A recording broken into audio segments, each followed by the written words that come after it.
Bonjour, bonjour, c'est Kay Tarot, j'espère que vous allez bien. Bienvenue à vous dans cette guidance sentimentale intemporelle. On va aller voir aujourd'hui, est-ce que cette personne pense à vous? Est-ce que c'est souvent? Est-ce que c'est moins souvent? Et comment surtout? Alors, pour vous aider à choisir, j'ai pris des illustrations. On a en premier des chaussures, des jolies chaussures. En deuxième, un bouquet de fleurs. Et en troisième, on a un piano. Vous prenez le tas qui vous appelle le plus comme d'habitude. Et puis s'il y en a plusieurs, eh bien vous pouvez aller les voir. Il y aura peut-être un peu à prendre dans plusieurs tas pour arriver au plus proche de votre situation. Ou alors ça pourra concerner différentes relations. Je vous laisse choisir et je vous dis à tout de suite pour votre guidance. Aujourd'hui, cette vidéo est en partenariat avec Présage, la première application de voyance française créée en 2016. Donc Présage, c'est une petite équipe d'une dizaine de voyants qui sont triés sur le volet et qui vont répondre à toutes vos questions. Les réponses sont toujours de vive voix et sous 24 heures. Et puis en plus, vous gardez l'historique de vos échanges. Vous pouvez aussi demander des consultations au téléphone ou en visio avec le voyant de votre choix. Et ce dernier vous rappellera dans l'heure. Voilà. Enfin, sachez qu'en cliquant sur le lien et en téléchargeant l'application, vous soutenez directement la chaîne et mon travail. Bienvenue à vous qui avez choisi le premier tas avec les chaussures. Alors, on va aller voir les énergies de la relation, comme d'habitude, pour voir si ça résonne. Si ce n'est pas le cas, c'est peut-être que ce tas n'est pas pour vous, et dans ce cas-là, vous pouvez aller en voir un autre. Et puis, c'est une guidance générale. Donc, vous prenez ce qui résonne, vous laissez le reste de côté. Et puis, si vous voulez approfondir, je propose des guidances privées, soit sur l'application Présage, qui est partenaire de cette vidéo, où je vous rappelle dans l'heure, soit via mon adresse mail, ou encore sur Facebook et Instagram. Et vous avez toutes les infos en barre de description. Alors...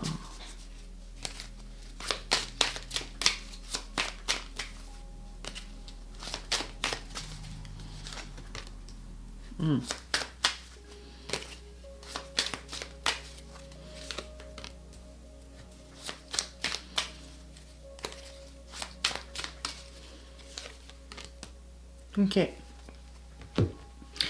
Alors, on est sur une relation qui est terminée. Voilà. On préfère être clair. Elle n'est actuellement pas dans la matière, ou alors elle est sur le point... Non, je dirais pas qu'elle est sur le point. Pour moi, elle est finie. En vrai, elle est finie. La personne à qui vous pensez, aujourd'hui, elle est un petit peu figée dans le passé. Elle essaie... elle a une espèce de souvenir de la relation qui est encore particulièrement tenace, qui la hante. Elle est dans cette espèce je sais pas, moi j'ai le sentiment d'avoir un moment figé dans le passé et qu'on peut pas s'empêcher de regarder, pas de revivre, mais de regarder avec énormément de mélancolie et que l'on n'arrive pas à laisser partir. Donc par rapport à vous. C'est une personne qui, je pense, a essayé quelque part de vous mettre derrière, de vous oublier, de ne plus penser à vous. Et pour autant, j'ai ce truc particulièrement tenace qui fait que non, on n'arrive pas à tourner la page, on n'arrive pas à fuir, on n'arrive pas à passer à autre chose parce que c'est obsédant. Parce que, vous voyez, le conte, quelque part, c'est maintenir quelque chose qui n'est plus là. Un petit peu comme un tableau, finalement, qui nous rappelle, ou une photo, hein, une période révolue, et que l'on regarderait. Moi, c'est vraiment ce sentiment que je ressens. C'est comme si le souvenir, on ne le vit pas, on est figé. Comme si on regardait une photo. On regarde une période, mais d'un point de vue extérieur. Parce que revivre le souvenir, s'impliquer dedans, le revivre vraiment en tant que première personne, c'est trop douloureux.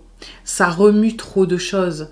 Ça remue le manque, ça remue vraiment le deuil, la perte. Et donc, j'ai vraiment ce truc figé qu'on observe de loin, qui nous hante parce que on aimerait, par exemple, je sais pas, vous imaginez, on regarde un album photo, on aimerait se dire ah oui, c'était une bonne époque et on passe à autre chose.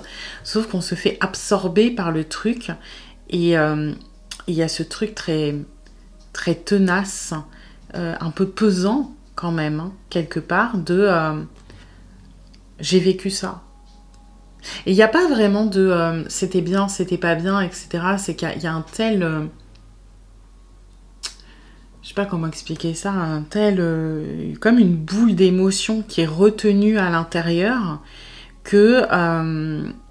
Il y a un mélange de détachement, de mélancolie, et on est beaucoup plus concentré sur éviter de penser trop, parce que sinon on a ces énergies de deuil qui vont sortir en première, de c'est révolu, c'est fini, etc. Que on maintient tout ça en surface, et le souvenir, il est obsessionnel tout en étant figé. Vous voyez, c'est que il nous prend aux tripes et pour autant on met une telle distance émotionnelle que il y a ce truc figé où on ne le vit pas réellement. Je sais pas si c'est clair, hein, c'est un peu bizarre. Vous, cette relation, quand elle s'est arrêtée, elle vous a déraciné. C'est le mot que j'ai. Déraciné vraiment au sens large de vos croyances, de vos habitudes, de votre quotidien. Vous avez peut-être vécu un effondrement général après la rupture, c'est-à-dire le boulot qui se casse la tronche, le cercle social qui se casse la figure. Il y a peut-être eu des choses comme ça, parce que moi j'ai vraiment l'image de la plante qui a été arrachée quelque part contre sa volonté, parce qu'elle pensait être bien. Mais j'entends, je sais plus si c'est ça la phrase exacte, mais on ne peut pas soigner quelque chose, on peut pas soigner une plante si la terre est malade, voyez. On peut pas espérer qu'une plante pousse correctement si le terreau il est mauvais. Et là c'est un peu ça, c'est que vous, d'une manière ou d'une autre, avant cette relation, vous aviez l'impression d'être épanoui, vous aviez poussé, mais dans un terreau, dans un engrais qui n'était pas fou. Et cette relation, par la force des choses, elle vous a déraciné. Et c'était très brutal et c'était très violent et ça a pu être traumatique pour énormément d'entre vous. Mais elle vous a forcé à vous replanter ailleurs. Et même si c'est pas vos habitudes, même si c'est terrifiant, même si vous l'avez vécu très violemment encore une fois, le terreau dans lequel vous êtes aujourd'hui est plus sain. Voilà.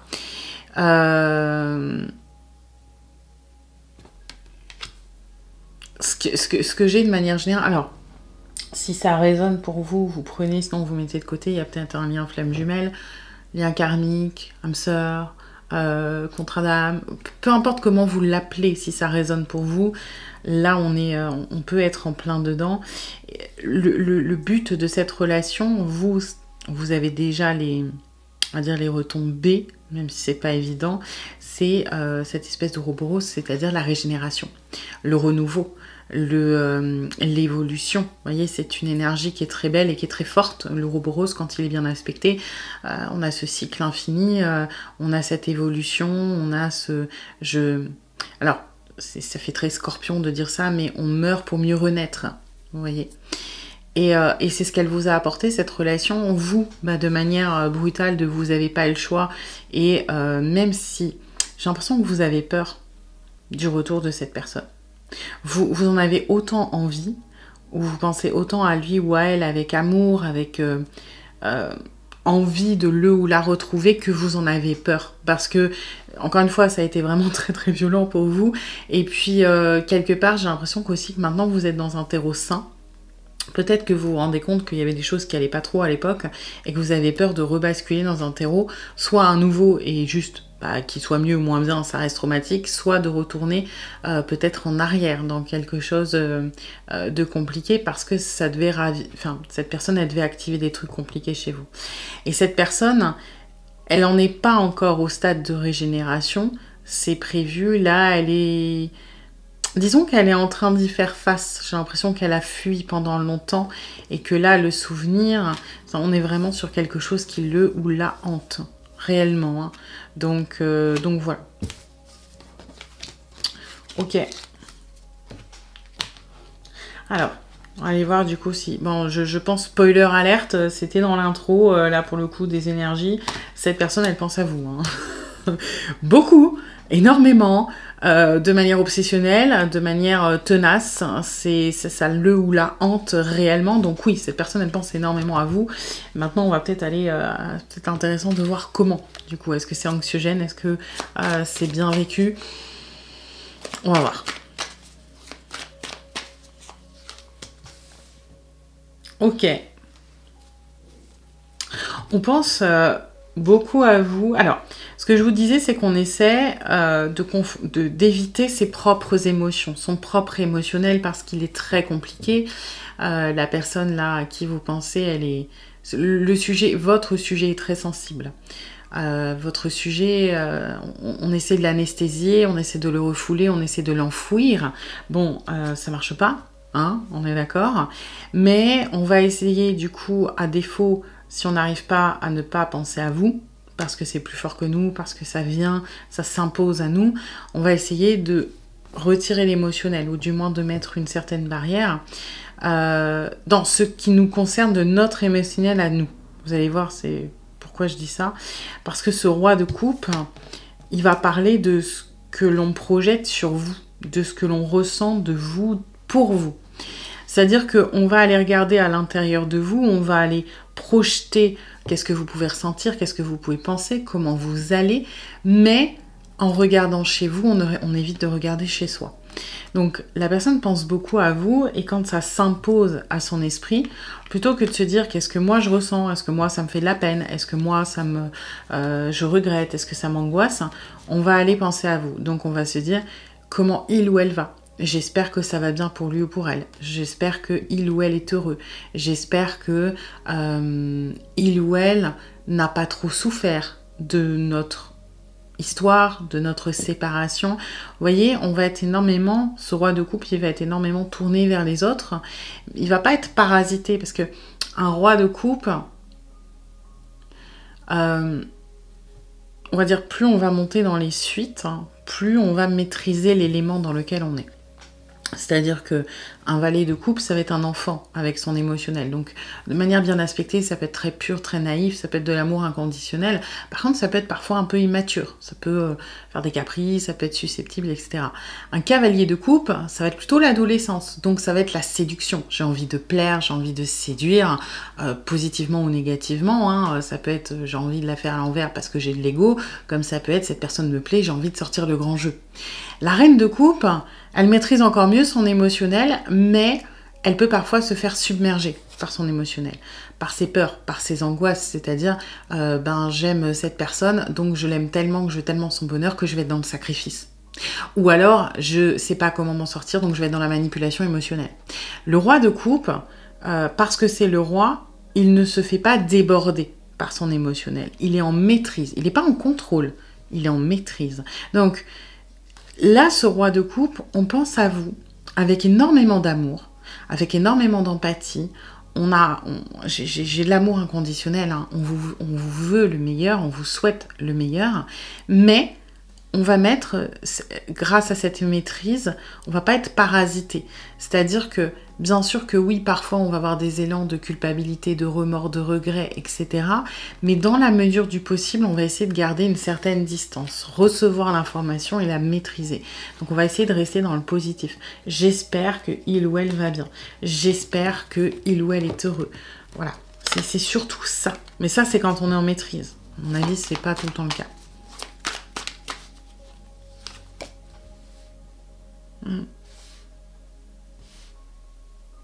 Ok.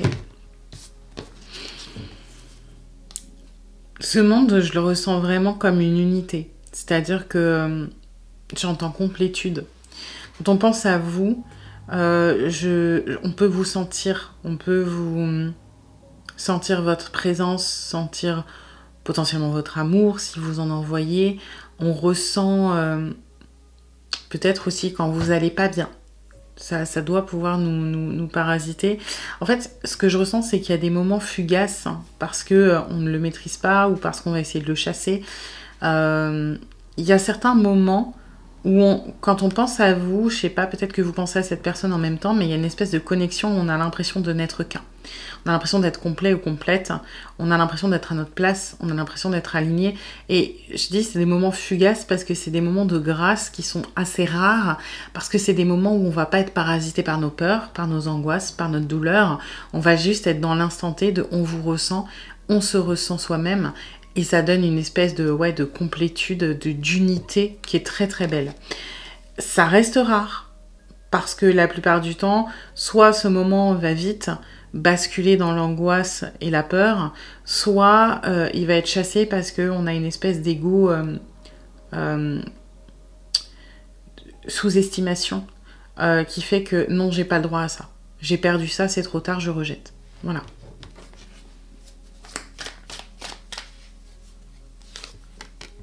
Ouais, on est dans les rois, ça m'étonne pas. Hein. Vous voyez, là, on ressent encore une fois cette volonté pragmatique de mettre une certaine distance émotionnelle, de vouloir rationaliser les choses. Et ça tombe juste après ce moment un petit peu de grâce.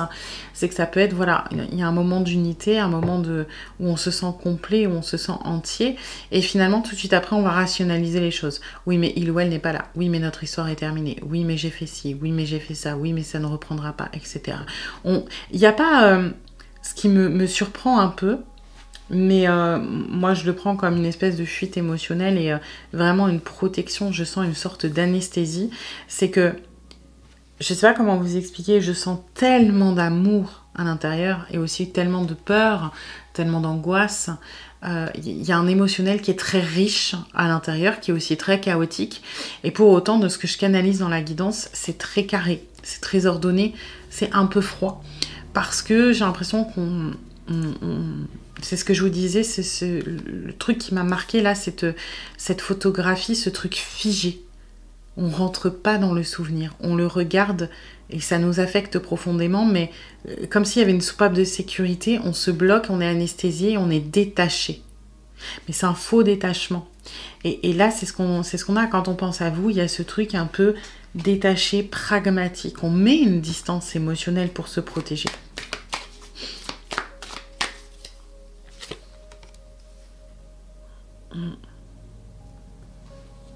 On a énormément de mal à canaliser, du moins à trouver l'équilibre, à maîtriser les pensées que l'on a pour vous. C'est-à-dire que ça va arriver à des moments où on n'a pas envie, où on pensait pas du tout à vous. J'ai vraiment ce truc de fantôme, de parasite, où vous prenez énormément de place dans la tête de cette personne, et en même temps pas assez. C'est bizarre, hein, mais vous prenez trop de place par rapport à ce que l'on essaie de faire, c'est-à-dire d'ordonner, de se détacher, de prendre les choses avec du recul, parce que c'est très mental, et vous arrivez, bam, comme une bombe émotionnelle, et dans ce cas-là, vous prenez trop de place parce qu'on ne maîtrise pas cet aspect-là, et d'un autre côté, vous n'en prenez pas assez, parce que ce détachement, quelque part, ben même si on pense à vous, il n'y a pas l'émotionnel qui est associé, puis qu'on est un petit peu anesthésié, et il y a ce goût de trop peu. Parce que même si c'était peut-être douloureux avant qu'on rentre dans ce truc très ordonné, on avait tout cet amour, tout ce... Oui, c'est pas forcément tout le temps agréable parce qu'il y a beaucoup de choses négatives qui sont liées, la peur, l'angoisse, la tristesse, etc. Mais il y a aussi cet amour qui est très fort, très puissant et qui remplit. Alors que là, ben, on est dans le... Ça me parasite trop au niveau du mental, mais je sens pas assez le cœur. Et c'est uniquement lié à cette personne et ces réflexes-là de défense actuelle. Hein. Mais je sais pas, moi j'ai une personne un petit peu j'ai l'impression qui est en état de choc. Vous voyez,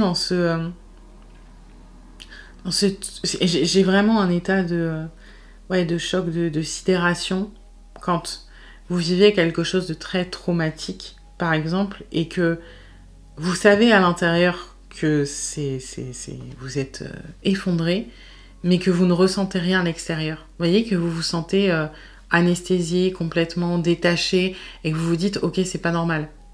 Bah, c'est un peu ce que je ressens, c'est que je sens à l'intérieur où ça bouillonne, ça c'est enfoui, c'est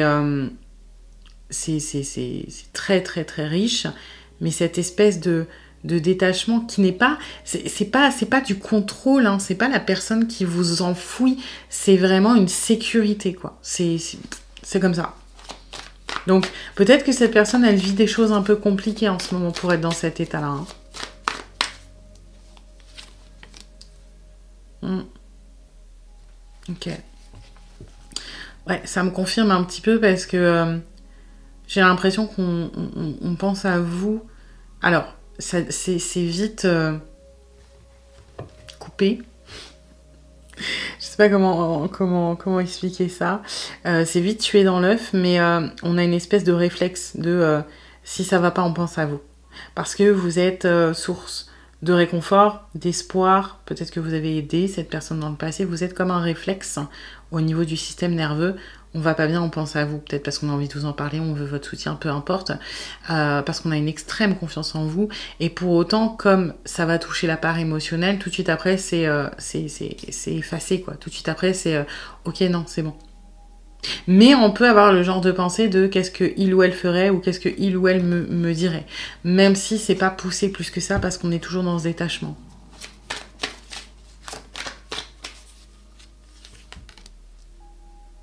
Ok.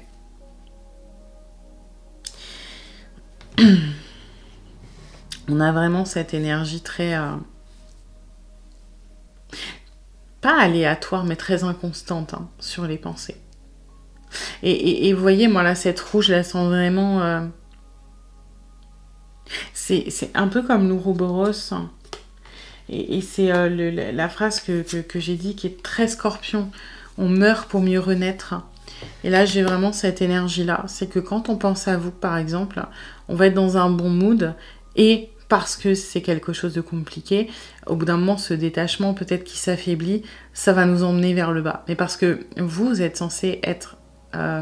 aussi horrible que ça soit de le dire comme ça, source de mort de quelque chose chez cette personne pour qu'il ou elle puisse renaître. Donc on va finir dans le bas. Et puis après on va remonter. Et puis des fois, quand on va penser à vous, on est dans le bas. Et c'est de penser à vous qui nous fait remonter. Vous voyez, c'est vraiment très... Il n'y a pas un jour où on pense à vous de la même manière. Mais on pense tous les jours à vous. Et tous les jours avec énormément d'amour, ça c'est sûr, mais aussi énormément de détachement par rapport à cette situation. Un détachement sécuritaire, hein, bien évidemment, c'est pas un détachement voulu et c'est pas que cette personne s'en fout, bien au contraire. Là, il y a des réflexes un peu traumatiques ou de choc. Et voilà. Et un jour, on va penser à vous et on va être effondré par la tristesse et on va se reprendre. Et un jour, on va penser à vous, on va être submergé par l'amour. Et ça dépend, vraiment. Mais les émotions fortes ne restent pas longtemps parce qu'on a vraiment, encore une fois, cette espèce de filtre de sécurité. Voilà. Eh bien écoutez, j'espère que cette guidance vous aura plu, mais vous aura surtout aidé. Si c'est le cas, eh bien n'hésitez pas à liker, à partager, à commenter, à vous abonner. Et puis moi, eh bien je vous dis à bientôt pour une nouvelle guidance. Bienvenue à vous qui avez choisi le deuxième tas avec le bouquet de fleurs. Alors on va aller voir les énergies de la relation comme d'habitude pour voir si ça résonne. Si ce n'est pas le cas, c'est peut-être que ce tas n'est pas pour vous et dans ce cas-là, vous pouvez aller en voir un autre. Et puis c'est une guidance générale, donc vous prenez ce qui résonne, vous laissez le reste de côté. Et puis si vous voulez approfondir, je propose des guidances privées, soit sur l'application Présage qui est partenaire de cette vidéo, où je vous rappelle dans l'heure, soit via mon adresse mail, ou encore sur Facebook et Instagram, et vous avez toutes les infos en barre de description. Alors...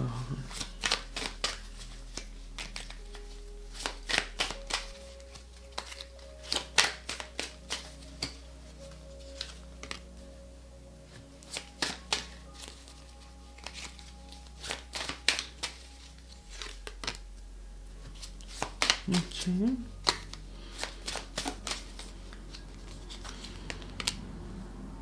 Ok.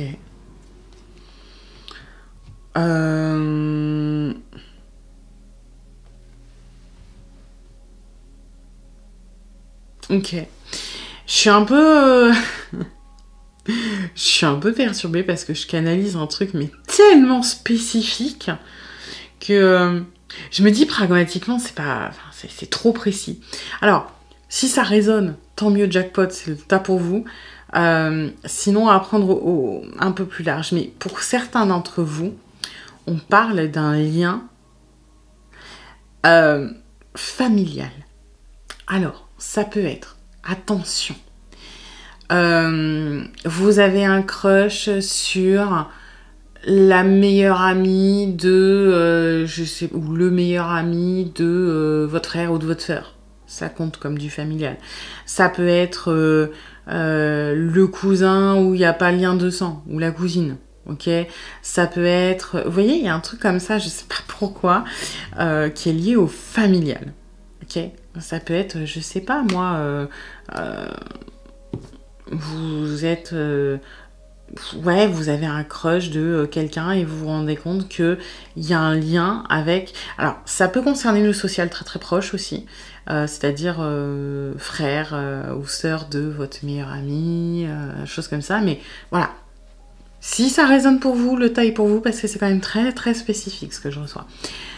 En dehors de ça, quoi qu'il arrive, il y a aussi un lien d'âme. J'ai aussi parce que le temps il y en avait un. Là, on va être âme sœur au sens large. C'est vous êtes des âmes qui évoluent ensemble depuis un moment. D'accord. On a énormément d'énergie de protection sur cette relation.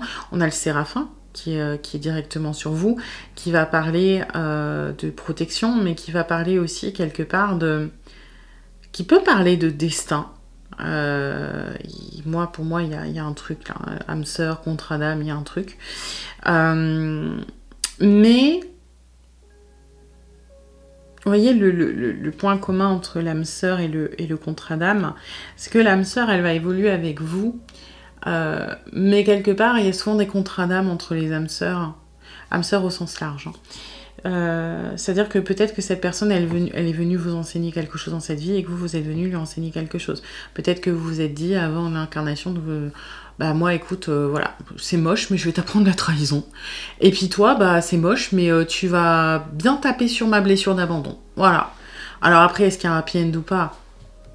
Ça, c'est propre à chaque relation. Mais j'ai vraiment ce truc où... en vrai, c'est un peu la galère, votre relation. Hein. C'est-à-dire qu'il y a ce lien familial qui complique, pour moi, les choses énormément. Vous, oui, si vous êtes protégé, si la relation, quelque part, elle est protégée, elle est guidée, etc., c'est parce que, quelque part, vous avez quelque chose à en faire. Vous devez expérimenter une leçon à travers la souffrance. Je suis désolée, mais c'est ce que je canalise.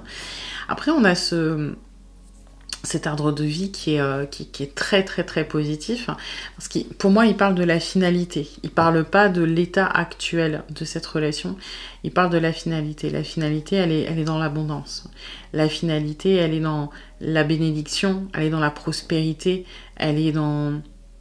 Vous voyez, je me réaligne peut-être avec une part de moi, je soigne quelque chose, je grandis, j'évolue. Vous voyez, et là c'est pareil, je visualise vraiment je m'éveille à travers la souffrance, quoi. Enfin, je veux dire, c'est quand même un cœur, il saigne, hein, mais il y a ce truc de j'expérimente une leçon et je grandis, je m'épanouis, je prospère et j'arrive à l'abondance. Donc, je ne serais pas étonnée que la relation soit souffrante en ce moment. Il y a peut-être de la distance, il y a peut-être de la séparation, il y a peut-être une impossibilité d'être ensemble, notamment peut-être avec ce facteur familial quel qu'il soit. Après, ça peut s'exprimer aussi voisins très proches, hein, par exemple. Je sais que c'est pas familial au sens brut, etc., mais autant pour certains d'entre vous, ce truc très spécifique, c'est votre situation. Autant pour d'autres, vous êtes concernés, mais ça va s'exprimer de manière un petit peu plus... vous voyez, un petit peu plus... voilà, on serpente, mais on s'y retrouve. Toujours est-il que, pour moi, la relation, elle est compliquée. J'ai l'impression, je sais pas pourquoi je canalise ça, parce qu'il y a vraiment cette énergie d'expérimenter, entre guillemets, à travers la souffrance, à travers les choses compliquées. Je pense que d'une manière ou d'une autre, vous êtes déjà soit l'un... Moi, ce que j'ai... Après, voilà, je trouve ça très précis comme guidance, mais j'ai l'impression que cette personne, vous lui avez fait ce que il ou elle considère comme un coup dans le dos. Voilà, est-ce que c'est vous qui l'avez refoulé une fois? Est-ce que j'ai l'impression que vous n'avez pas pu. En fait, j'ai une histoire de 2 temps. La relation s'est présentée où ça, c'était peut-être moins important. C'est vous qui avez mis un stop, ou vous avez recalé la personne, ou je sais pas, vous n'avez pas saisi l'opportunité. Peut-être parce que vous pouviez pas, hein, vous étiez peut-être en couple, ou peu importe. Mais j'ai l'impression que vous, c'était pas grave ce que vous avez fait, mais ça a réactivé quelque chose chez cette personne. Et aujourd'hui, je vais pas dire qu'il ou elle vous fait galérer, parce que c'est pas intentionnel, mais j'ai une notion de karma sur vous. Vous voyez que si aujourd'hui vous êtes dans la souffrance, je dis pas que c'est de votre faute, mais j'ai l'impression que vous avez initié le début du contrat, quelque part. Vous avez enseigné ce que vous étiez censé enseigner à cette personne à travers la souffrance, donc il y a quelque chose que il ou elle a mal vécu, et par ricochet, ça active quelque chose chez vous. Voilà, c'est ce que je ressens. Donc je dirais qu'en ce moment, on est plus sur un stand-by, parce que j'ai quand même 2 choses très individuelles ici.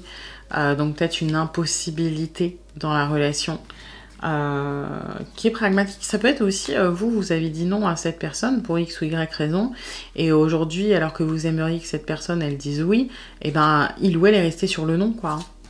C'est possible aussi. Ok, bon, on va aller voir. Alors... Ouais. Ça m'étonne pas. C'est quelque chose de très conflictuel au niveau émotionnel. C'est-à-dire que y a un petit peu ce truc de... je sais pas de quelle impossibilité on parle, parce que j'ai vraiment ce truc de... quelque part, vous pouvez pas. Je sais pas pourquoi, mais... c'est pas le moment, mais c'est pas le moment parce qu'il y a ça, hein, parce que vous devez tous les deux, je sais pas, en apprendre quelque chose, et c'est normal, aussi chiant que ce soit, j'ai l'impression que c'est normal, et pour autant, il y a un truc un peu obsessionnel. Vous voyez, là, moi, ce que je ressens, c'est les chaînes. C'est vraiment les chaînes et le poids des chaînes. La personne, elle pense à vous, mais... elle se sent enchaînée par le poids de ce qu'il faut, de ce qu'il ne faut pas, de peut-être votre décision. J'ai aussi pour certains de vous le poids du passé, de peut-être si vous l'avez refoulé, hein, par exemple. J'ai un truc qui est pas, vous voyez, qui est pas guéri, qui est très... qui ronge à l'intérieur, qui grandit sans grandir, qui... comme une bête tapie dans l'ombre, vous voyez, comme une angoisse qu'on essaie de refouler, mais qui va s'exprimer d'une manière plus insidieuse. C'est-à-dire qu'on n'en a pas spécialement conscience. En fait, on a des sentiments très mitigés à votre égard. Et les pensées, du coup, sont le reflet de ces sentiments. C'est qu'il y a quelque chose d'obsessionnel, il y a quelque chose qui nous attire à vous, il y a quelque chose de très intense, et pour autant, il y a quelque chose qui nous fait peur, il y a quelque chose qui nous angoisse, il y a quelque chose qui réactive des souffrances, des traumas, qui ont soit été provoqués par vous, soit provoqués par quelqu'un d'autre, hein, c'est possible aussi. Et du coup, c'est... vous voyez, c'est comme le papillon qui est attiré par la lumière. Il y a quelque chose de très hypnotique, mais en même temps de très dangereux. Vous voyez, quand, je sais pas si le feu, il peut avoir ce truc hypnotique où on est en état de semi-hypnose et on peut s'approcher et on risque de se brûler. Vous voyez, c'est un peu ça ce que je ressens. C'est super bizarre à décrire, mais c'est aussi attirant et intense que ça nous effraie. Et du coup, voilà. Ok. Là, moi, j'ai cette volonté de vouloir énormément cadrer les choses, essayer de retirer cette... On essaie... dans notre esprit de mettre des normes, de mettre un cadre. Ça peut être oui mais non parce que c'est, on peut revenir à cette histoire de famille, c'est la sœur de mon meilleur ami ou le frère de mon meilleur ami, donc on doit être, je sais pas, cordial. Vous voyez, il y a cette volonté de remettre un cadre, et j'ai cette énergie tierce là qui sort dans ce 3 de denier. J'ai cette triangulaire. Alors, énergie tierce, bah, ça peut être ce truc familial. Qu'est-ce qui vous relie? Ça peut être une personne, comme ça peut être un concept bah, de famille ou de lien proche ou je sais pas quoi. Ça peut être aussi un de vous qui est en couple ou qui a été en couple ou peu importe, mais j'ai une tierce qui est très importante aussi dans cette relation et qui fait qu'on est obligé de cadrer les choses.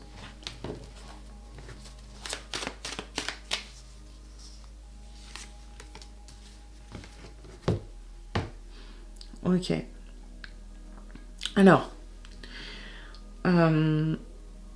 j'ai l'impression que l'on vous voit. En fait, ce monde, il résonne énormément avec ce diable. Vous voyez, je vous disais, quand on pense à vous, il y a ce truc hypnotique et en même temps qui fait peur, qui angoisse. Parce qu'il y a des traumas qui sont liés à vous, on va dire, ou que vous réactivez. Mais j'ai l'impression aussi qu'on a un mal-être général. Ce poids-là, je le sens qui se diversifie. C'est-à-dire qu'au début, je voyais 1 ou 2 chaînes. Et maintenant, c'est comme si je voyais la personne enroulée avec des chaînes. Elle est retenue à plusieurs endroits. Et c'est lourd. C'est très, très lourd. Vous réactivez les chaînes qui vous sont propres. Et on a l'impression que les autres, elles sont passives ou elles n'existent pas. On n'en a peut-être pas conscience. Pour autant, dans notre façon de penser à vous, on aimerait que vous soyez notre sauveur. On vous voit un petit peu comme... Et il y a un truc très contradictoire là-dedans. C'est qu'on aimerait que vous nous sauviez. Et pour autant, on n'a pas envie de tenter ça parce que si ça ne fonctionne pas, alors on est un cas désespéré. Et on revient à cette histoire de feu très hypnotique. C'est-à-dire que on désire tellement voir notre salvation, notre salut, voilà, en vous. Et en même temps, si ça ne marche pas, si vous ne nous sauvez pas, alors bah c'est un peu un qui tout double dans notre tête. Soit vous nous libérez des chaînes et on s'extirpe du diable, soit ça ne fonctionne pas et alors on est condamné et en plus on réveille le diable. Donc il y a vraiment ce truc hypnotisant de j'ai envie d'y aller mais en même temps j'ai tellement peur. Donc c'est un peu bizarre parce que on vous attribue à tort une place qui n'est pas la vôtre. C'est-à-dire que cette personne, elle doit se sauver soi-même et pour le moment, elle est plutôt dans la recherche de... c'est-à-dire que on n'est pas dans... on est vraiment dans je veux être sauvé. C'est-à-dire baguette magique, j'ai pas d'effort à faire, bam, si je m'approche de la lumière, toutes mes ombres disparaissent. Vous voyez, il y a vraiment ce truc-là et c'est pas réaliste hein, parce que pour se sauver soi-même, c'est des étapes, c'est du travail, c'est trébucher, c'est se relever, c'est retomber, c'est repartir. C'est le travail perso, c'est pas ça, hein. C'est même pas ça, hein. C'est ça, et puis on revient en arrière, et puis on remonte, et puis on descend plus bas, puis on revient, puis à un moment on avance, on revient au point de départ, mais on a appris. Alors du coup, bah, on remonte un peu, puis quand on va retourner en arrière, on ira moins loin, et puis on revient, et puis on redescend, et on redescendra moins bas. Et ça fait ça. Et ça part dans tous les sens, en fait. Et là, ce qu'on imagine, ou ce que l'on aimerait, c'est que, bam, on se met avec vous, vous, baguette magique, on passe de là à là. Et le chemin au milieu, on le fait pas. Et c'est pas conscientisé comme ça, mais c'est un peu... Voilà, je me perds. Il y en a trop.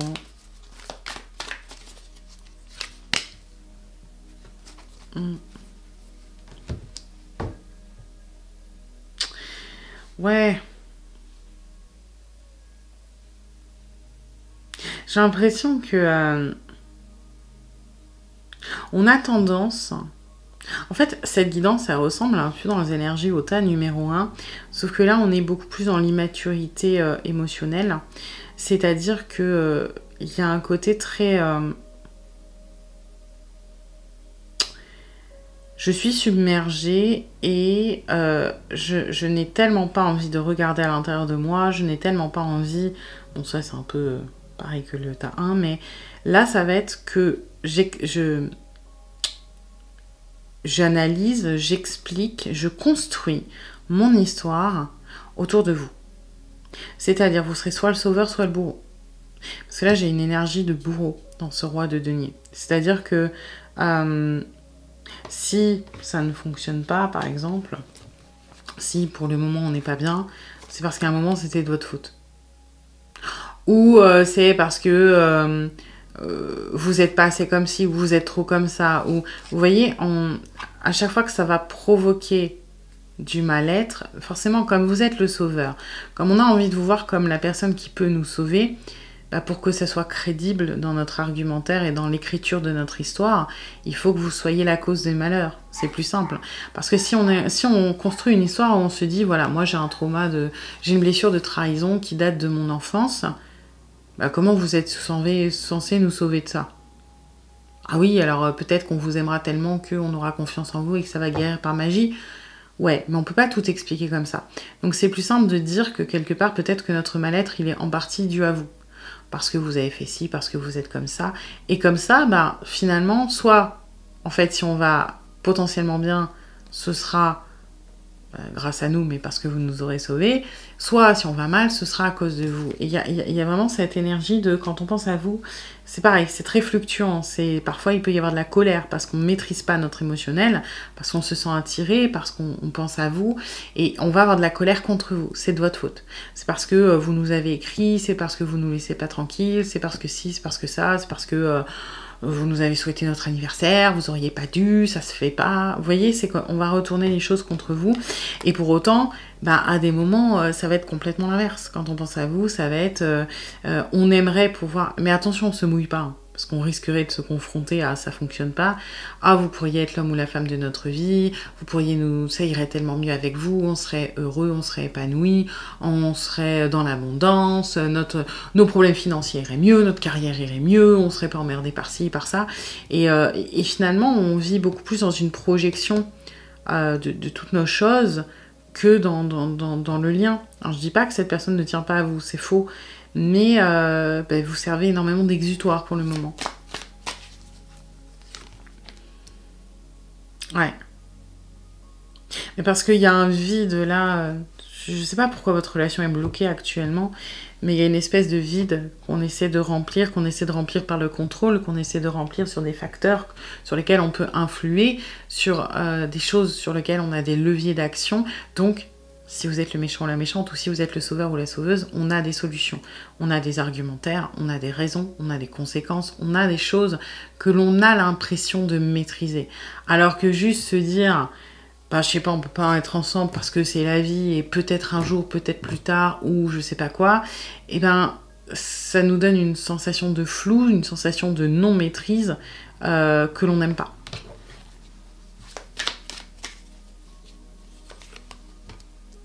Et du coup, ouais, il y a quand même pas mal de mauvaise foi. On peut pas changer d'avis comme ça, quoi. C'est-à-dire que... Alors par contre, si, on peut changer d'avis selon le sens du vent, hein, encore une fois, selon un peu le mood. Mais par contre, quand on est dans une phase, il y a un côté très têtu et très borné. C'est-à-dire que si vous avez, mettons, vous prenez contact avec cette personne et que il ou elle, par exemple, a décidé que c'était mort pour le moment, tout était de votre faute et qu'on était mieux sans vous, ah bah bonne chance pour lui faire changer d'avis. Hein. Alors peut-être qu'une heure après, il ou elle aura changé d'avis, mais on vous le dira pas. C'est qu'il y a vraiment cette volonté de se raccrocher de toutes ses forces à ses croyances limitantes, à ses convictions, parce que pour le moment, elles permettent d'expliquer l'histoire. Parce que pour le moment, vous avez, pour cette personne a besoin que vous ayez ce rôle ou ces rôles-là suivant les moments. Parce que c'est comme ça que il ou elle peut vivre les choses, gérer son émotionnel ou, on va dire, gérer la situation. Donc, on pense à vous pas mal, mais un peu comme le tas, hein, c'est aléatoire, ça dépend des moments. Voilà. Et bien écoutez, j'espère que cette guidance aura plu, mais vous aura surtout aidé. Si c'est le cas, eh bien n'hésitez pas à liker, à partager, à commenter, à vous abonner. Et puis moi, eh bien, je vous dis à bientôt pour une nouvelle guidance. Bienvenue à vous qui avez choisi le 3e tas avec le piano. Alors, on va aller voir les énergies de la relation comme d'habitude pour voir si ça résonne. Si ce n'est pas le cas, c'est peut-être que ce tas n'est pas pour vous et dans ce cas-là, vous pouvez aller en voir un autre. Et puis, c'est une guidance générale. Donc, vous prenez ce qui résonne, vous laissez le reste de côté. Et puis, si vous voulez approfondir, je propose des guidances privées, soit sur l'application Présage qui est partenaire de cette vidéo où je vous rappelle dans l'heure, soit via mon adresse mail ou encore sur Facebook et Instagram. Et vous avez toutes les infos en barre de description. Alors.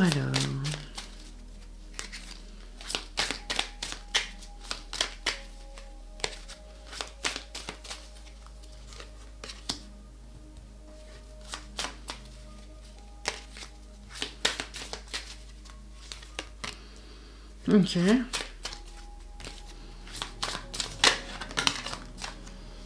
Ok, bon, c'est pas fou.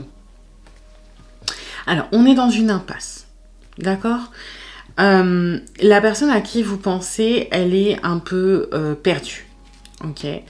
Elle sait pas trop où elle va, elle sait pas trop ce qu'elle fait, elle s'est un petit peu perdue, elle peut être... Moi, j'ai quelqu'un d'éparpillé, quelqu'un qui...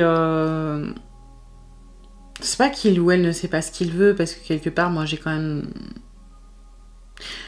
des sentiments ou de l'intérêt pour vous, mais on a cette volonté de pas mettre tous ses œufs dans le même panier, si ça a du sens. Peur de perdre, peur peut-être d'être rejeté, peur d'être trahi, peu importe. Et toujours est-il que, bah, du coup, on est attiré par vous, mais on peut regarder comme ça. Elle regarde l'étoile, mais elle s'est perdue, quoi. Elle essaie d'aller autre part. Ouais, moi j'ai quelqu'un qui peut, qui se distrait. Alors ça peut être, donc pour les cas un peu plus relous des addictions, mais ça peut être aussi quelqu'un qui a besoin de sortir, qui a besoin d'être tout le temps avec ses potes. Ça peut être une personne qui va faire un peu jouer sur la jalousie avec vous. C'est quelqu'un qui s'engage pas en fait. En gros, vraiment, pour résumer, c'est quelqu'un qui ne s'engage pas.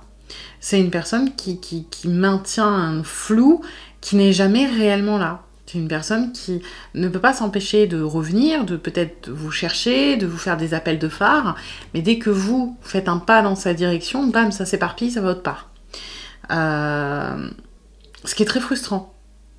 Parce qu'on peut pas, on n'est pas capable de vous laisser partir, mais d'un autre côté, on n'est pas capable de s'engager pleinement.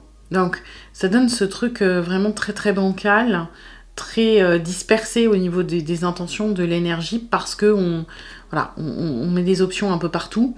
Ça veut pas forcément dire qu'il y a de la concurrence sur le plan sentimental. Hein. Quand je dis on met des options partout, c'est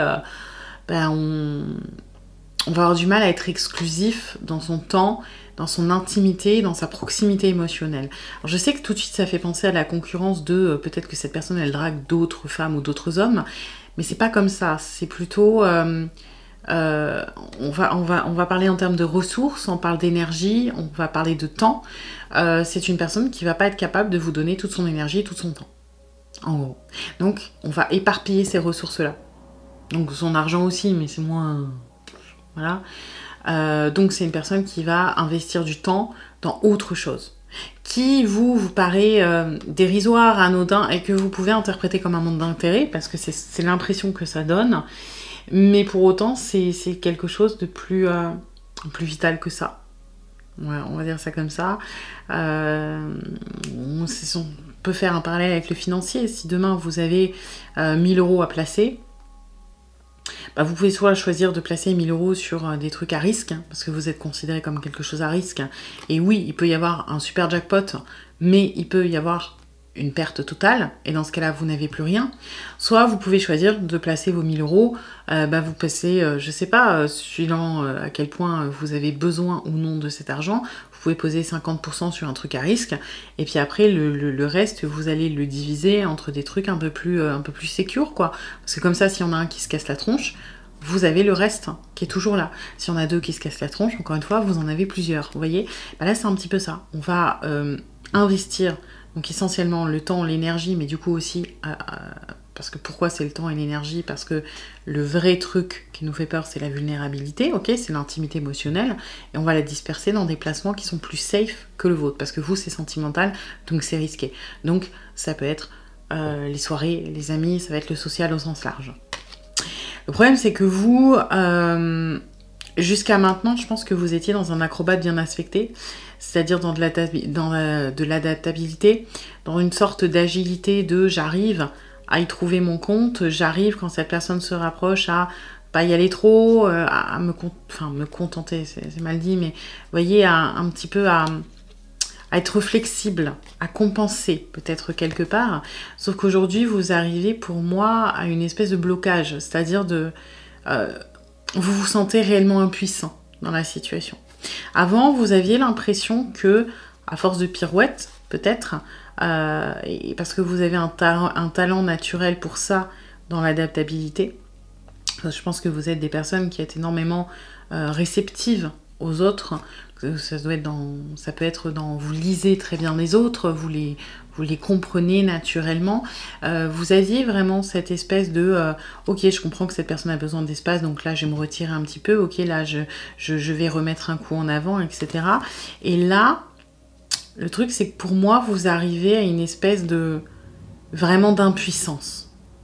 Vraiment ça vous échappe. Vous vous rendez compte que malgré les pirouettes, malgré je m'adapte, j'avance, je recule, je suis le mouvement, eh ben non, ça fonctionne pas. Donc il y a de la frustration, il y a de la peur, mais il y a aussi vraiment ce truc de c'est bloqué et en fait c'est comme un déclic. C'est je me rends compte, et ça vous le vivez plus ou moins bien, ça doit dépendre des moments, je me rends compte que malgré tous les efforts que je ferai, malgré toute ma volonté et toute ma détermination, je ne peux pas changer ça. Je n'ai pas de levier, ça ne peut venir que de lui ou d'elle. Et moi, même si j'encourage, même si j'essaie de pas lui faire peur, même si je soutiens, même si je motive, la décision, elle est dans son camp. Et c'est ça, moi, que je ressens, cette espèce de je suis bloquée et je me rends pleinement compte de mon impuissance dans cette situation. Et du coup, on est là sur, de toute façon, une impasse, parce qu'on est dans quelque chose. Pourquoi vous avez eu ce déclic-là? Parce que l'automate, il va parler d'une répétition, mais qui est stérile. Et je crois que c'est Einstein qui disait ça, répéter la même chose en espérant un résultat différent, c'est de la folie. Parce que, ben oui, si vous changez aucun paramètre, quelque part, vous êtes voué à répéter les mêmes choses. Et même si vous aviez l'impression de changer des paramètres en vous adaptant, la situation reste la même. Cette personne, elle lead, elle ne s'engage pas, et vous vous adaptez pour essayer de faire changer. Donc, c'est une répétition stérile, quoi qu'il arrive. Et aujourd'hui, on arrive dans l'impasse de... Bah oui, vous vous rendez compte que ça ne dépend pas de vous. Et que le déclic, il doit venir de là, il doit venir de l'intérieur, et que cette personne, il faut qu'elle ait envie, entre guillemets, de changer, ou que la situation soit suffisamment inconfortable pour qu'il ou elle fasse des efforts. Donc, on est dans un creux, on est dans un temps mort. Donc, soit la relation, ça fait un bon moment qu'elle stagne, parce que vous vous rendez compte que ça bouge pas et que vous avez épuisé toutes vos ressources et que ça marche plus. Il peut y avoir une distance temporaire. J'ai pas de coupure réelle et nette. C'est-à-dire que même si dans la matière, par exemple, vous avez très peu de nouvelles, on n'est pas sur une rupture sèche, c'est-à-dire que la personne, malheureusement, on est un peu dans le breadcrumbing là, elle vous laisse quand même de temps en temps des miettes. C'est-à-dire que comme elle n'est pas capable pleinement de s'engager et elle peut disparaître, ça peut même durer peut-être plusieurs mois, pour autant elle ne ferme jamais la porte parce qu'elle n'en est pas capable. Et ça, je ne sais pas si vous en avez conscience, que si vous êtes dans des peurs ou dans la situation réelle, mettons vous n'avez plus de nouvelles depuis 3 mois, vous vous dites bah, cette personne elle est passée à autre chose. Pour moi non, elle est pas capable de le faire, clairement. Voilà. Et le silence aussi... entre guillemets bizarre que ce soit, ce n'est pas une réponse. D'accord? Si la personne, elle vous a dit c'est fini entre nous, je ne veux plus entendre parler de toi et qu'elle vous répond plus, bon, on est d'accord, le message est clair. Si la personne, elle disparaît, elle vous donne plus de nouvelles temporairement, mais qu'elle ne ferme pas la porte, et pour moi on est là-dedans, c'est parce que la porte n'est pas fermée. Alors ça ne veut pas dire qu'elle est ouverte, hein, attention, mais elle n'est pas fermée. Ok, alors... Ouais. Ouais. On pense à vous, oui. Mais alors là, on a une façon très pragmatique et carrée de faire les choses. C'est très instinctif, c'est manger ou être mangé. Voilà. C'est survivre ou être tué. Et là, on est vraiment dans des bails où ça réveille l'instinct de survie, quelque part. C'est-à-dire que cette personne, elle a du mal, on doit être sur un caractère évitant parce que elle ne voit pas le couple ou l'amour comme une équipe. Elle voit ça comme une bataille. C'est-à-dire, soit je gagne, soit je perds. Si je perds, c'est foutu. Je suis dans la merde. Donc, elle vous considère indirectement comme un ou une ennemie. Okay, et c'est important que vous le compreniez parce que ça change en fait toute la perception de la chose. C'est-à-dire que naturellement, l'amour, on considère l'autre comme une équipe, comme un allié, potentiellement oui, des fois comme un adversaire quand il y a des conflits ou des choses comme ça, mais on raisonne en deux. Okay, on raisonne avec de la compassion, on raisonne avec de l'empathie, de la sympathie, c'est-à-dire que vous, typiquement, dans cette relation, vous raisonnez à deux. Cette personne se sent mal à l'aise, cette personne elle a besoin que je fasse le pas pour elle, je vais le faire. Cette personne elle a besoin que je sois flexible, cette personne a besoin que je m'adapte, cette personne c'est compliqué pour elle, donc moi comme j'en suis capable, vous voyez c'est une équipe, cette personne elle est capable de donner que 20%, moi je suis capable d'en donner 80, je vais aller donner les 80. Et en soi c'est quelque chose de logique et c'est quelque chose de sain quand c'est à peu près équilibré, parce que si c'est tout le temps 5,95, ça fonctionne pas. Mais c'est cohérent. Et c'est la plupart des personnes qui fonctionnent comme ça. Sauf que cette personne, elle ne voit pas une équipe. Elle voit un combat. Donc, par exemple, vous, si vous êtes à bout et que vous avez besoin de temps pour vous, comme c'est votre équipe, vous allez naturellement dans votre langage exprimer d'une autre manière, mais vous allez dire « Coucou, là moi je suis à 10% parce que ça va pas. Donc, soit tu me laisses dans mes 10% mais je t'informe, soit tu fais les 90. Et dans votre communication, je pense que vous êtes comme ça avec cette personne. J'ai besoin de ci, j'ai besoin de ça, je me sens comme ci, je me sens comme ça, ce que tu fais ça, ça me provoque ci, ça me provoque ça. Donc, vous donnez les informations parce qu'encore une fois, vous raisonnez en équipe. Que vous soyez en couple ou non, c'est toutes les relations, effectivement, il y a une notion d'équipe. Cette personne, quand elle va prendre du recul, elle va avoir besoin d'être dans sa grotte, etc., elle va pas vous avertir. Mais c'est pas parce que elle vous aime pas ou quoi que ce soit, c'est parce que vous êtes un adversaire, vous n'êtes pas un allié. Donc, situation de faiblesse, on donne pas les armes à son adversaire, on va pas dire « You, l'ennemi en face, je suis à 10% là. Hey, j'ai plus d'archers, j'ai plus de vivres, on est en train de crever la dalle dans notre siège, donc viens nous attaquer. » Ben non. Vous voyez ? Et je sais que c'est très bizarre parce que on vous aime mais vous êtes un ennemi, parce que on associe l'amour à un conflit et une bataille où soit on survit, soit on meurt.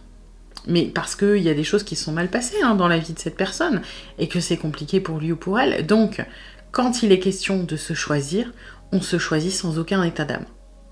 C'est-à-dire que c'est pas qu'il n'y a aucune compassion pour vous, mais vous, encore une fois, vous êtes un ennemi. Je sais que c'est bizarre parce qu'on ne vous déteste pas, mais on vous voit comme une menace et comme un danger. Donc si nous, on est en position de faiblesse, ça vous donne du pouvoir et le pouvoir de nous faire du mal. C'est le système nerveux qui fonctionne comme ça, c'est les connexions, c'est les systèmes défensifs. Et émotionnellement, cette personne, elle tient à vous. Mais il y a toujours cette relation un peu au pouvoir et à la sécurité.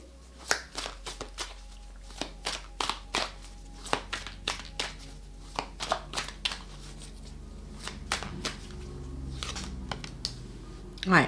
Et on a énormément de mal à trouver cette bonne quantité de place ou importance qu'on peut vous laisser dans notre vie. Parce que dans notre tête, toute la place que vous prenez, c'est encore une fois une notion de pouvoir en fait. Faut vraiment voir ça comme une bataille avec des territoires. Plus on vous laisse rentrer dans notre territoire, plus on se sent en danger, plus on se sent acculé. C'est très inconfortable pour cette personne. Mais pour autant, on a envie de vous y voir. Et c'est là tout le paradoxe. C'est-à-dire que quand vous sortez du territoire, quand vous nous laissez de l'espace, y a une partie de nous qui souffle, parce qu'on se sent en sécurité. mais il y a une partie de nous qui va avoir le manque, qui va se dire « Ok, non, ça j'aime pas. » Mais moi, ben, j'ai besoin d'être en position de force. Donc, je n'ai pas envie d'aller attaquer sur un terrain inconnu, parce que mieux on prépare le terrain, plus on est en force. Mais d'un autre côté, quand on rentre chez moi, je me sens acculée. Du coup, on est dans cette espèce de truc où on ne sait pas quelle place vous donner. On ne sait pas, on a du mal à vous donner de l'importance parce que, on ne sait pas dans quelle mesure vous donnez de l'importance. Parce que vous en avez. Mais on va tout le temps être dans le trop ou le trop peu. Voilà. Soit c'est trop peu, je me sens pas assez en sécurité parce que si la personne s'éloigne, tout est question de pouvoir. Ça veut dire que je n'ai pas de pouvoir sur elle parce que je l'indiffère et on veut surtout pas de votre indifférence. Mais d'un autre côté, si je l'intéresse trop et que il ou elle prend de la place chez moi, ça me fait peur et j'ai l'impression de plus contrôler les choses. Donc voilà, on peut être régulièrement dans le suis-moi, je te suis, suis-moi, je te fuis, où j'avance, je recule, chaud-froid, ça on doit être en plein dedans. Vous voyez, on a la carte de la victoire. C'est vraiment, pour cette personne, l'amour, c'est un champ de bataille. On veut gagner, on veut avoir la position de force, on veut être remarqué, on veut être admiré, mais on ne veut pas être contrôlé. On peut être sur une personne qui a l'esprit d'opposition. L'esprit d'opposition, c'est comme l'esprit de contradiction. Je crois que c'est le nom, esprit d'opposition, mais avec une nuance. C'est que cette personne... Vous voyez, des fois, je vous fais le parallèle avec quand, par exemple, vous avez un animal de compagnie, un chat, un chien, vous lui faites des papouilles, et vous kiffez votre vie, mais le fait que votre animal réclame, vous pouvez vous sentir, ah bah non, parce que là, c'est réclamé. C'est ce qu'on appelle l'esprit d'opposition. C'est que le cerveau, en fait, il perçoit ça comme une contrainte, comme une perte de liberté, et donc il va se braquer. Et cette personne, elle est tout le temps comme ça.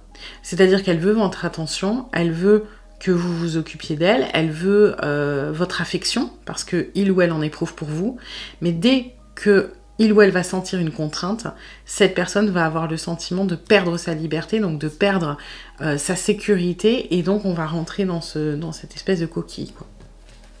Donc, est-ce qu'on pense beaucoup à vous? Naturellement, je dirais non. Parce que si on pense à vous, c'est reconnaître le pouvoir que vous avez sur nous. Donc, on va penser à vous, oui, mais on va faire en sorte de contrôler ces pensées-là ou de les initier.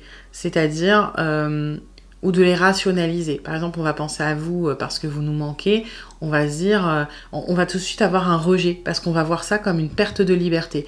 Si je pense à lui ou à elle en dehors de ma volonté, ça veut dire que c'est pas moi qui contrôle, donc je vais rejeter. C'est-à-dire, en gros, il ou elle me manque, je pense à lui ou à elle, et bien tout de suite je vais me dire, oui, de toute façon, j'ai pas besoin de lui ou d'elle, je vaux mieux que ça, etc. Parce que c'est un rejet de, regarde, je suis libre. Et d'où on revient à ce truc de départ, j'éparpille mes billes. Ouais, on va être le seul maître à bord. Hein. Vous voyez, ce pape, je le sens un peu oppressant. Hein. C'est moi qui dirige, c'est moi qui instaure les règles. C'est ma religion, c'est ma conviction, c'est mes ordres, mes règles, mes valeurs, mes principes.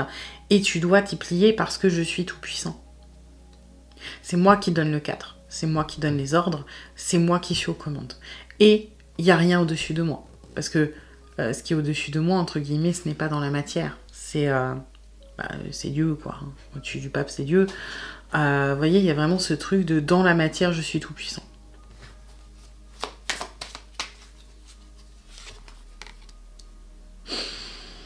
On peut être sur une personne qui a aussi... Alors, ça peut ressembler à un ego surdimensionné. Sachez que c'est un système de défense, encore une fois. Cette personne peut parfois vous laisser paraître que, parce que ça va dans son sens, que il ou elle n'est pas aussi attaché que vous. Et ça peut être quelque chose que il ou elle verbalise. De toute façon, t'es accro. De toute façon, tu peux pas te passer de moi. De toute façon, je suis mieux que n'importe qui que tu peux trouver. De toute façon, tu reviendras vers moi. Ça ressemble à du pervers narcissique, c'est pas le cas. C'est plutôt dans ce caractère évitant de « je crée ma réalité, tu es dépendant de moi et moi je ne le suis pas de toi ». En fait, on verbalise ce que l'on a peur d'éprouver chez vous pour se rassurer. Parce que nous, notre plus grande peur, c'est d'être dépendant ou dépendante. Notre plus grande peur, c'est de perdre notre liberté parce qu'on serait au contrôle ce serait nos émotions qui seraient au contrôle, qui seraient aux commandes, et on serait l'esclave de nos émotions. Donc, en fait, on va projeter sur vous ce dont on a peur. Parce que, pour nous, il y a rien de plus terrible que d'être l'esclave de ses émotions, parce que ça veut dire qu'on perd notre libre arbitre et notre liberté. Donc, si on projette sur vous que vous avez perdu votre libre arbitre et votre liberté parce que vous êtes tellement amoureux de nous que vous ne pouvez pas vous passer de nous, quelque part, ça nous donne la position ultime. Vous êtes dépendant de nous, vous ne pourrez jamais partir, vous ne pourrez jamais nous abandonner. Voilà. Donc, on peut avoir un ego comme ça, un peu parfois très prétentieux. Je me remets pas en question. C'est toi qui me suis. C'est toi qui me cherches. Moi, j'ai rien demandé. C'est toi qui es venu que tu voulais ça. Moi, je pouvais vivre sans toi, etc. Ouais. Et surtout pas d'engagement. Et pour autant, je ressens énormément de peur de s'attacher, donc de l'affection au fond de ça. Mais très très peur de s'attacher, et encore une fois d'être vulnérable, de perdre sa liberté, donc on va être dans l'éparpillement. Je réfléchis pas au futur, je garde le contrôle, je fais du chaud-froid, je me choisis moi, toujours moi. Ça donne pas envie, comme ça fait très narcissique, etc. Mais on n'est pas sur une personne malveillante ou une personne qui a mauvais fond, on est sur une personne qui est terrorisée à l'idée de s'engager émotionnellement dans l'intimité avec quelqu'un. Voilà. Eh bien écoutez, j'espère que cette guidance vous aura plu, mais vous aura surtout aidé. Si c'est le cas, eh bien n'hésitez pas à liker, à partager, à commenter, à vous abonner. Et puis moi, eh bien je vous dis à bientôt pour une nouvelle guidance.